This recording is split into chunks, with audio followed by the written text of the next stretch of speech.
السلام علیکم ناظرین سائنس دانوں نے وہ راستہ تلاش کر لیا ہے جس پر سے گزر کر حضرت ذوالقرنین علیہ السلام یاجوج ماجوج تک پہنچے تھے۔ خلا میں موجود یہ راستہ کیا کسی دوسری دنیا تک جاتا ہے؟ سورہ کہف میں جن رکاوٹوں کا ذکر کیا گیا ہے کیا وہ خلا میں موجود ہے؟ غیر مسلم سائنس دانوں نے جب اپنی تحقیق کو سورہ کہف کی آئینوں میں پرکھنے کی کوشش کی تو ان پر کیسے کیسے راز افزا ہوئے۔ یہ سب کچھ جاننے کے لیے اس قیمتی اور معلوماتی ویڈیو کو شروع سے لے کر آخر تک ضرور دیکھیے گا تاکہ کوئی اہم بات آپ سے مس نہ ہو جائے۔ تو ناظرین، سورہ کہف کی آیت نمبر 92 اور 93 میں ذکر ہے یہاں تک کہ جب دو بیریئرز یعنی رکاوٹوں کے درمیان پہنچا تو ان دونوں رکاوٹوں کے قریب ایک ایسی قوم کو دیکھا جو بات نہیں سمجھ سکتی تھی۔ یہ حضرت ذوالقرنین علیہ السلام کے تیسرے سفر کے بارے میں ہے جس میں ایک لفظ السدین آیا ہے جس کا مطلب کوئی بیریئر یا رکاوٹ ہے، لیکن کچھ لوگ اسے پہاڑ سمجھتے ہیں مگر حقیقت میں یہ پہاڑ نہیں ہو سکتا۔ اب اس کا مطلب پہاڑ کیوں نہیں ہو سکتا تو اس بارے میں سورہ یاسین کی آیت نمبر 9 میں ذکر ہے، اور ہم نے ان کے سامنے بیریئر یعنی ایک رکاوٹ بنا دی اور ان کے پیچھے بھی ایک رکاوٹ ہے اور ہم نے انہیں ڈھانپ دیا ہے کہ وہ دیکھ نہیں سکتے۔ سورہ یاسین میں بھی یہی لفظ کا استعمال ہوا ہے جس کا مطلب یہ ابھی ایک بیریئر ہے، تو ایسے میں سورہ کہف میں یہ لفظ ایک پہاڑ کیسے ہو سکتا ہے؟ ناظرین، فلکیات میں السدین کا مطلب نیبولا ہے جو کسی کہکشاں کے گرد اور گیس پر مشتمل خطہ ہوتا ہے، یعنی حضرت ذوالقرنین علیہ السلام اس سیارے پر پہنچ گئے تھے جو دو نیبولاز کے درمیان میں تھا، اور یہ دونوں سائٹوں پر ڈبل ہیلکس نیبولا ہو سکتا ہے جو نیبولا ہماری کہکشاں میں موجود ہے۔ اس کے بعد سورہ کہف کی آیت نمبر 94 میں ذکر ہے کہ ان لوگوں نے کہا ذوالقرنین علیہ السلام یاجوج اور ماجوج زمین پر فساد کرتے رہتے ہیں، بھلا ہم آپ کے لیے خرچ کا انتظام کر دیں کہ آپ ہمارے اور ان کے درمیان ایک بیریئر یعنی ایک رکاوٹ کھینچ دیں۔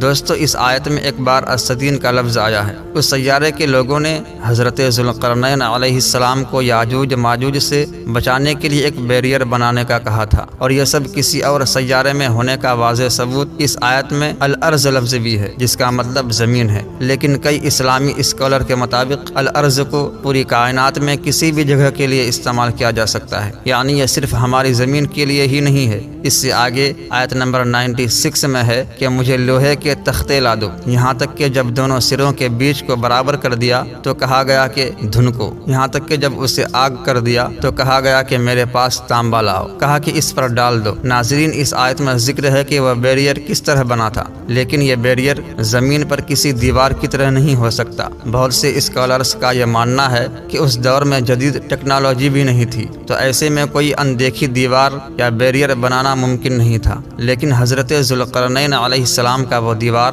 اللہ تعالیٰ کا ایک عظیم معجزہ ہے۔ ہم یہ جانتے ہیں کہ اس دنیا میں ایسا کوئی بیریئر بنانا ممکن ہی نہیں ہے جو اتنی زیادہ تعداد میں کسی مخلوق کو اس کی دوسری طرف بیریئر میں قید کر سکے۔ جیسا کہ احادیث میں اس بات کا ذکر ہے کہ یاجوج ماجوج اس دنیا کے لوگوں سے بڑی تعداد میں ہے، اور جن لوگوں کا یہ ماننا ہے کہ وہ اس دنیا میں ہے، تو آج جب سائنس دنیا کے ابتدائی دنوں کی تصاویر ٹیکنالوجی کے ذریعے دنیا بھر سے حاصل کر رہی ہے، تو اس ٹیکنالوجی سے یہ بیریئر معلوم کرنا کون سا مشکل کام ہوگا۔ اس آیت میں جس بیریئر کا ذکر ہے وہ اصل میں کیمیکل پروسیس ہے۔ گرم لوہا ایک زبردست کیٹلسٹ ہے جس کا مطلب ایک ایسا مادہ جو دوسرے مادوں میں کیمیائی تبدیلیاں پیدا کرتا ہے، اور یہ گرم لوہا پگھلے ہوئے تانبے سے ریئیکشن کر کے میتھین اور ہائیڈروجن گیس بناتا ہے جو دو بھڑک اٹھنے والی گیس ہے۔ یہ دونوں گیسیں چونکہ نہایت ہلکی ہوتی ہے تو اس لیے یہ آسانی سے کسی اور سیارے کی فورس آف اٹریکشن کی وجہ سے اس کی طرف جاتی ہے۔ یہی وہ گیسیں تھیں جن کو حضرت ذوالقرنین علیہ السلام نے یاجوج ماجوج کے سیارے کے گرد بنایا تھا، جس سے ان لوگوں کو یاجوج ماجوج سے نجات ملی۔ پیارے دوستو، یہ بھی ممکن ہے کہ جو بیریئر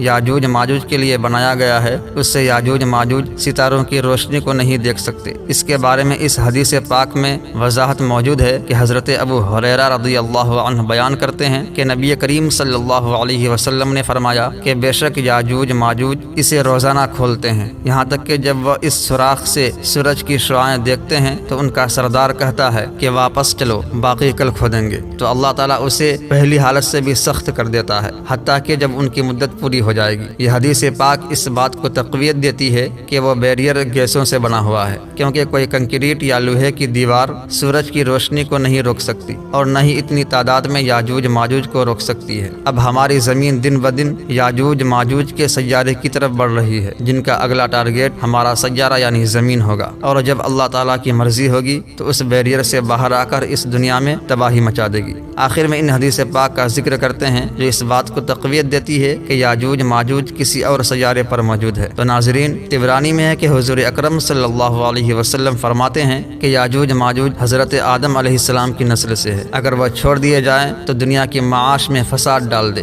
ایک ایک اپنے پیچھے ہزار ہزار بلکہ زیادہ چھوڑ کر مرتا ہے۔ پھر ان کے سوا 3 امتیں اور ہیں، تاویل، مارس اور منسک۔ نسائی شریف میں ہے کہ ان کی بیویاں اپنے پیچھے ہزار ہزار بچے بلکہ زیادہ چھوڑ کر مرتی ہے۔ ان احادیث کے بارے میں کہا جاتا ہے کہ ان کی روایات کمزور ہے، لیکن آج تک کوئی یہ دعویٰ نہیں کر پایا کہ یہ احادیث درست نہیں ہے۔ ایسی اور کئی احادیث کا ذکر بھی کتابوں میں ملتا ہے جن سے یہ بات ثابت ہو جاتی ہے کہ یاجوج ماجوج کوئی غیر انسانی مخلوق ہے۔ ایک اور حدیث پاک میں یاجوج ماجوج کو حضرت آدم علیہ السلام کی اولاد میں سے فرمایا گیا ہے۔ دوستو، حضرت ذوالقرنین علیہ السلام کے اس معجزاتی سفر کے بارے میں جاننے کے بعد ہم یہ کہہ سکتے ہیں کہ ان کا وہ سفر صرف خلا میں نہیں تھا بلکہ وسط میں بھی سفر تھا۔ تو یہ تمام باتیں ہمیں ایک نئے زاویے سے سوچنے میں مدد فراہم کرتی ہے، اور جس طرح ہم آج ہالی ووڈ کی تخیلاتی مووی دیکھنے کے بعد ان پر آنکھیں بند کر کے یقین کر لیتے ہیں، ایسے ہی سائنس بھی یہ کہتی ہے کہ خلا سے اوپر کئی جہان اور آباد ہے، اور ان جہانوں کا قرآن کریم میں کئی جگہ پر ذکر بھی آیا ہے۔ قرآن کریم میں ارشاد ہوتا ہے کہ آسمان کھولا جائے گا، پس وہ ہو جائے گا دروازے دروازے، یعنی عالم بالا جو ہماری نظروں سے اوجھل ہے وہ کھولا جائے گا، اور غیبی پردے ہٹا دیے جائیں گے، پھر اس کے دروازے ظاہر ہو جائیں گے۔ یہ دروازے اصل میں وہ دروازے ہوں گے جن سے گزر کر ہماری ارواح 7ویں آسمان سے بھی آگے جائے گی، لیکن جو لوگ ایمان نہیں لائے تو ان کے لیے وہ دروازے نہیں کھولے جائیں گے۔